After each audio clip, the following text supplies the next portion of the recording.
Welcome to the first tutorial on models of the atom. In this tutorial, we're going to look at what can mass tell us about the atom. So first, we'll see some data about the mass of hydrogen and the mass of oxygen in different samples of water. So you can see in this chart we have 6 different samples of water, and they're made with different masses of oxygen and hydrogen. And so the first thing that we're going to do is see if there's a pattern in the mass ratio of hydrogen to oxygen. So you can see that little column here is to find the mass ratio of hydrogen to oxygen. So you can see in the first trial it's a 1:8 ratio. It's pretty easy to see. In the second trial it's a 2:16 ratio. But a 2:16 ratio can be simplified to a 1:8 ratio. We can do that by taking the smallest number in the ratio and dividing it into the bigger number, and that simplifies our ratio down. So it looks like these two trials have the same ratio by mass of hydrogen to oxygen.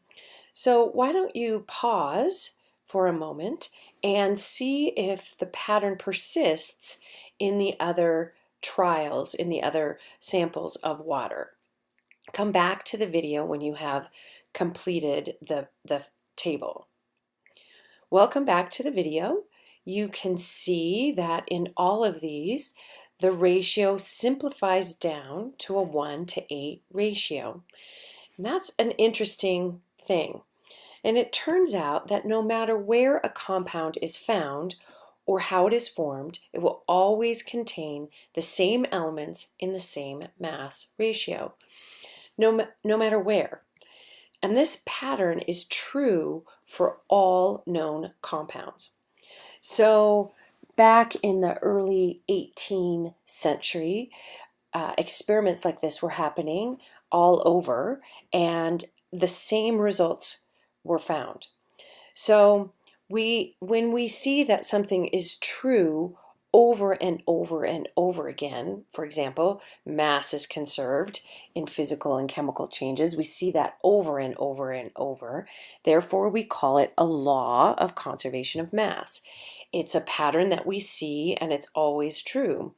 In this case, we have this pattern that's always true, so we have a law for it, and it's called the law of constant composition. Sometimes you'll see it called the law of definite proportions, and this law states that different samples of the same compound, like water, always contain its constituent elements in the same proportion by mass.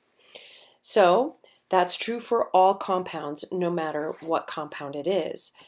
And the question becomes, do the properties of a compound have something to do with their makeup in terms of the mass ratio of the elements? And here's what I mean. Let's look at water and hydrogen peroxide. Both are made from only hydrogen and oxygen.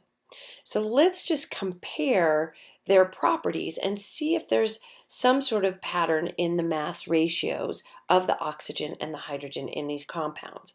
So the physical properties here and some of the chemical properties of water, we know that water is a transparent liquid. Its density is 1 gram per milliliter. Its melting point is 0. Its boiling point is 100, and it's an essential nutrient for our health. If we didn't have water, we would die. Hydrogen peroxide, on the other hand, sort of a very light blue color in its pure form, but it is a colorless, transparent liquid in solution. Its density is 1.46 grams per milliliter, so significantly bigger than water. Its melting point is close to water. It's negative 0.43 degrees Celsius, but its boiling point is much higher, 150 degrees Celsius.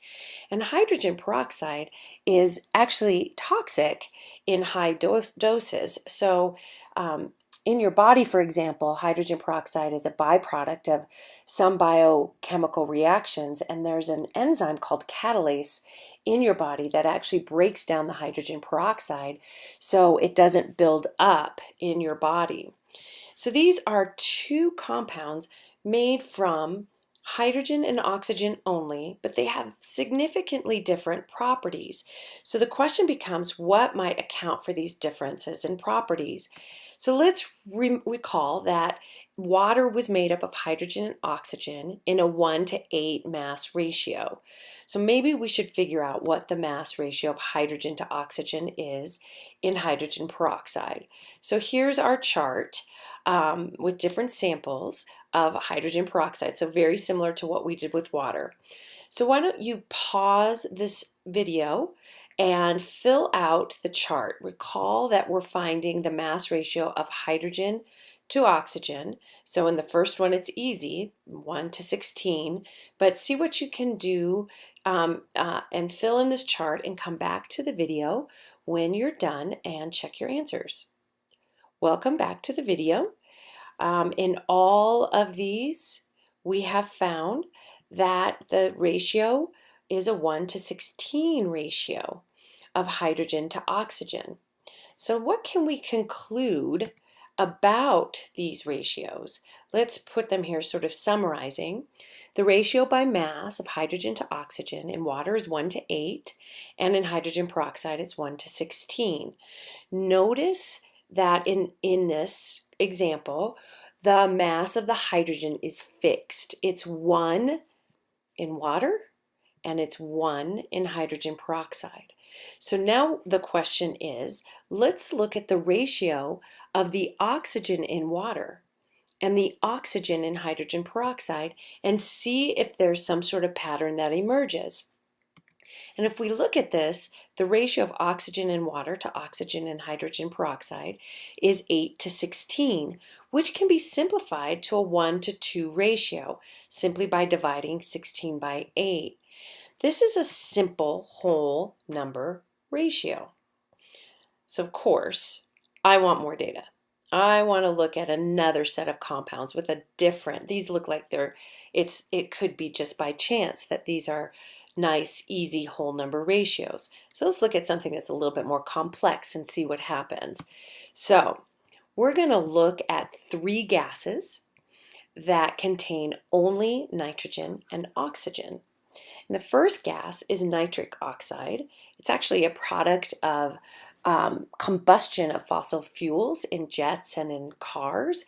And more importantly, it's a molecule found in your body. It's used as a cardiovascular signaling molecule.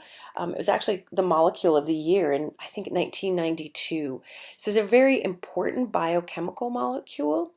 The next one is nitrogen dioxide, and this gas is a brown gas that is caused from the combustion of fossil fuels. When the nitric acid comes out of your tailpipe and reacts with oxygen, it produces this nitrogen dioxide, which is toxic brown cloud pollution that you see sometimes in the atmosphere. And the last of these gases is called nitrous oxide, and you may have heard of this before.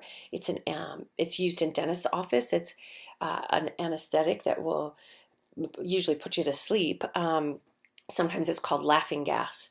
So in all of these, we don't have those perfect, nice round numbers that we used in the water and the hydrogen peroxide.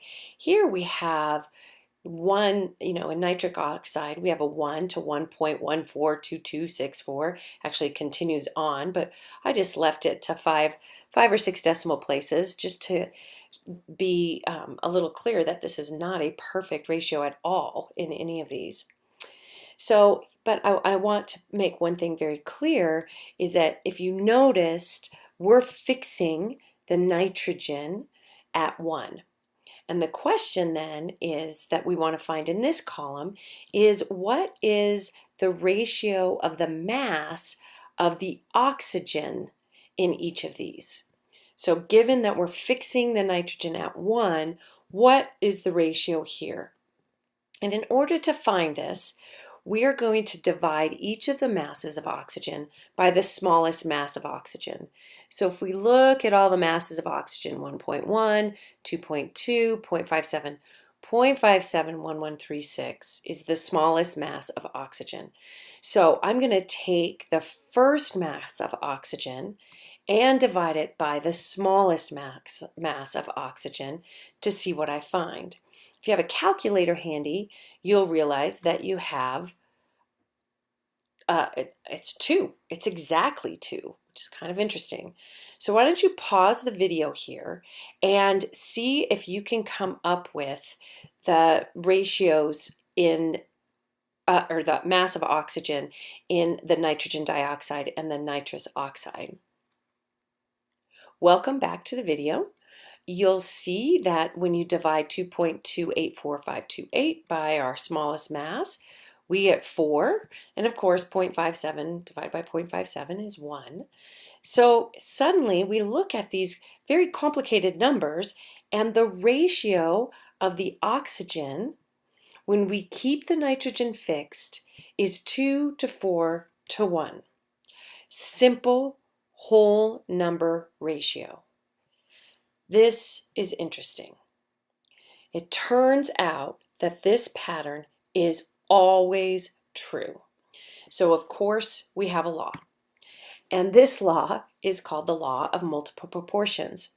And it states that if 2 elements can combine to form more than one compound, so just like hydrogen and oxygen can form water and hydrogen peroxide, nitrogen and oxygen can form nitric oxide, nitrogen dioxide, and nitrous oxide.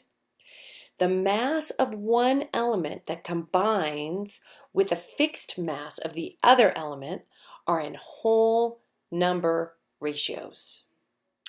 This is interesting. Let's think about this.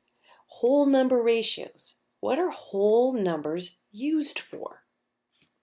I always like to think they're counting whole things, not parts of things, but whole things, like particles. So this is interesting. Way back in the early 19th century, an English scientist named John Dalton, used this law of constant composition, multiple proportions, and the law of conservation of mass, and came up with a model for atomic structure. And his model is sort of like a billiard ball model, if you can imagine a really small billiard ball. So he said that all matter was composed of tiny, indivisible particles called atoms. So we can kind of imagine them like really small marbles or billiard balls.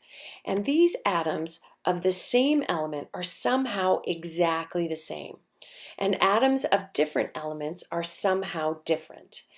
He didn't really know what made them different, but they were different. Later on, that's a question that other scientists will explore, and you'll see those in the other tutorials. He also found that atoms combined in whole number ratios to form compounds. And finally, atoms cannot be destroyed or created in chemical reactions. They're merely rearranged. So this is the first model of atomic structure that's based on a large number of experiments and 3 fundamental laws of nature.